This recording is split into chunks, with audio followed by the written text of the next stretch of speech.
Tetapi kalau kabinet menggunakan kabinet demokrasi atau dianggap sebagai pejabat politik, itu pasti ada risikonya. Pasti ada risikonya. Seharusnya kabinet dalam kondisi seperti ini adalah kabinet yang profesi, yang profesional pada bidangnya masing-masing, bukan kabinet politik atau demokrasi yang diambil dari partai-partai politik. Ini akan sangat berisiko. Ini teori yang mengatakan seperti ini, Pak.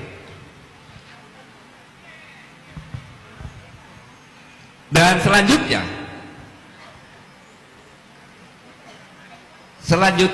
kalau kabinet yang heterogen berdasarkan teori tadi, itu akan melahirkan friksi-friksi,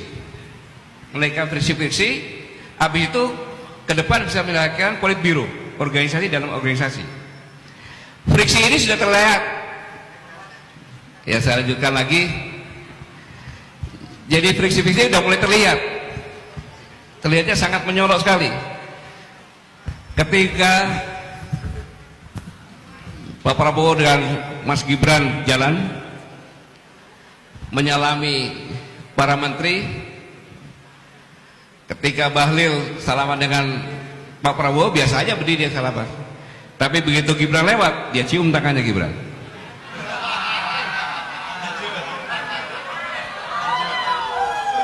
Kalau saya melihat ini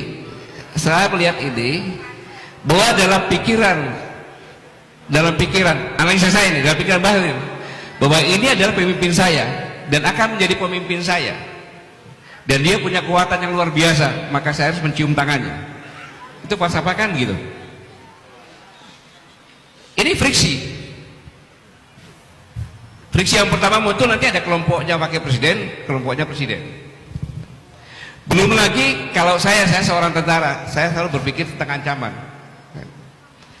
Jadi menteri-menteri yang ada, menurut analisa pribadi saya, itu adalah semacam kuda Troya, masuk ke dalam untuk menjadikan sang pangeran menjadi orang nomor satu. Entah gimana caranya. Boleh saya berpikir seperti itu sebagai rakyat, boleh, jangan disalahkan. Maka mulai terlihat dengan kasus-kasus yang baru. Boleh jadi kalau saya katakan kasusnya Tom Lembong itu adalah pembusukan dari dalam. Orang tidak melihat Tom Lembong itu kejaksaan, tidak. Pemerintah sekarang yang berusaha untuk menjadikan Tom Lembong, kan gitu. Apakah benar? Belum tentu benar. Bisa jadi ini pembusukan dari dalam. Karena dilihat dari kacamata hukum, kita lihat saja nanti. Paling-paling nanti dalil hukumnya seperti Dr. Syahganda Nenggolan, ya, Dr. Jumhur, ya, Dr. Anton Permana, ya, yang sumir semuanya, dan secara logika berpikir hukum tidak mungkin. Karena ketika saya jadi saksi ahli, saya bicara sama hakim dan jaksa. Yang mulia saudara hakim dan jaksa, saya bingung, saya duduk di sini sebagai saksi ahli.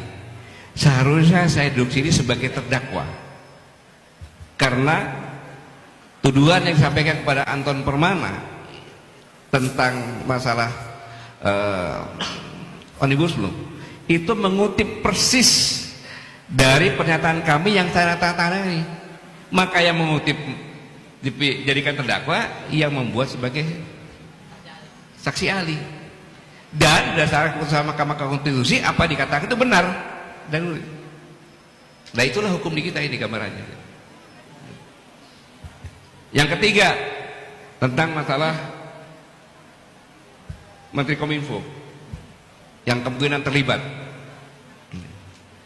Ini kan menumbuhkan bukti-bukti bahwa Presiden Prabowo ini untuk bekerja memimpin kabinet ini tidak semudah yang kita bayangkan. Belum lagi tuntutan dari rakyat. Siapapun juga, termasuk saya, menuntut kepada Presiden, ya kan, bahwa buktikan siapa sebenarnya yang pemilik akun yang bisa dipertanggungjawabkan kubu Fafa.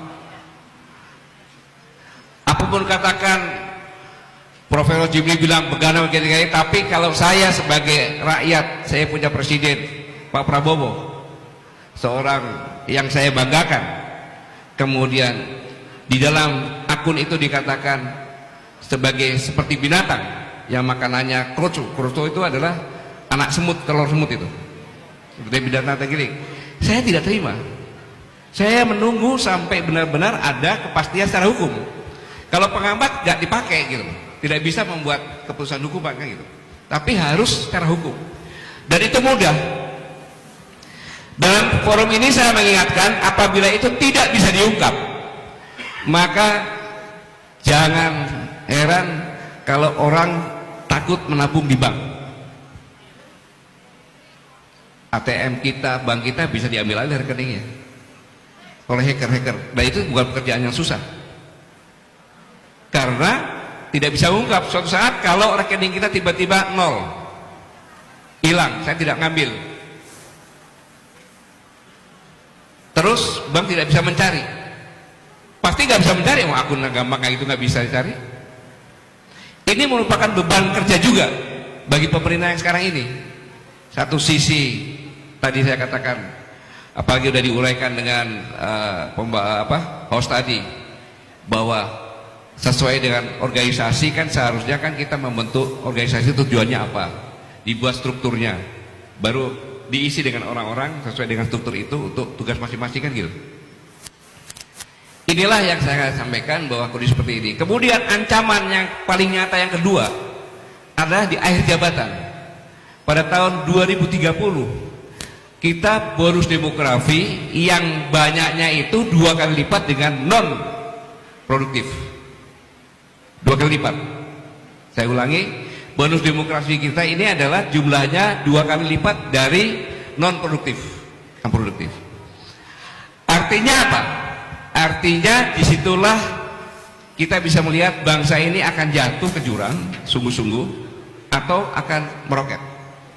Karena apabila pemerintah ini tidak bisa menyiapkan lapangan kerja yang kurang lebih sekitar 50 jutaan, itu 50 juta orang ini akan menjadi tanggungan pemerintah karena nggak punya kerjaan, termasuk yang non produktif yang 25 juta. Mau jadi apa negara ini? Makanya ketika Sritek dibalikan, perintah dari Presiden segera, karena kalau itu kita sudah 50 tambah 20 udah 70 ribu lagi yang nganggur. Ini gambaran tentang kondisi ke depan, bagaimana kita melihat 100 hari ke depan. Kerikil-kerikil, badai-badai dan sebagainya siap menghadang terus, dan secara psikologis sebagian orang mengharapkan Pak Prabowo cepat jatuh.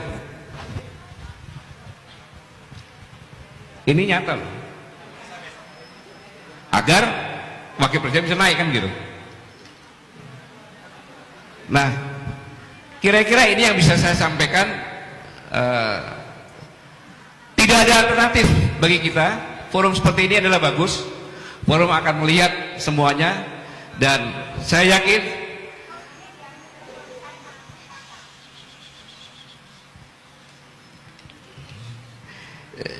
yakin di forum ini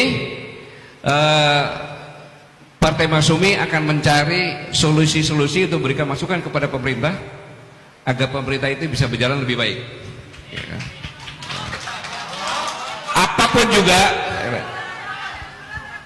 Apapun juga, saya ulangi, apapun juga, bahwa kita sekarang ini sudah diputuskan secara hukum bahwa kita mempunyai presiden.